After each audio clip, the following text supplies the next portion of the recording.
Past అయిపోయింది. చాలా మంది పాస్ట్ లో జరిగిన బ్యాడ్ ఎక్స్పీరియన్సెస్, పాస్ట్ లో జరిగిన బ్యాడ్ మెమొరీస్ అవన్నీ క్యారీ చేస్తూ మైండ్ లో చాలా పెద్ద బ్యాగేజ్ పెట్టేస్తారు. చాలా పెద్ద ఎమోషన్స్ మైండ్ లో క్యారీ చేస్తూ ఉంటారు. మనిషి పాస్ట్ లో ఉన్న ఎమోషన్స్ ని పట్టించుకోకూడదు. అవి మనకి బిల్డింగ్ బ్లాక్స్ అవ్వాలి, కానీ వాటిలో ఉన్న పెయిన్ మనం మనసులో పెట్టుకుని క్యారీ చేస్తూ ఉండకూడదు. దాని నుంచి పాఠం నేర్చుకోవాలి, కానీ పెయిన్ మాత్రం తీసుకోకూడదు. సో పాస్ట్ అనేది జరిగిపోయింది, దట్ లైఫ్ ఇస్ డెడ్. అది అక్కడే వదిలేసేయాలి.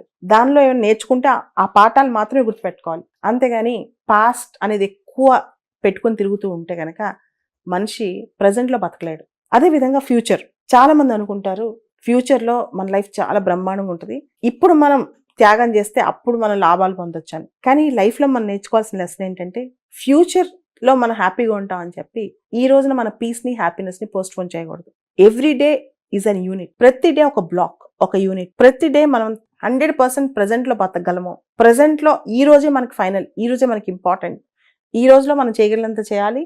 ఎంత హ్యాపీగా ఉండగలమో అంత ఉండాలి, ఎంత పీస్ఫుల్గా ఉండగలమో అంత ఉండాలి, మనపైన మనం ఎంత ఫోకస్ చేసుకోగలమో అంత ఉండాలి. ఇది నేర్చుకుంటేనే జీవిత రహస్యం అన్నమాట.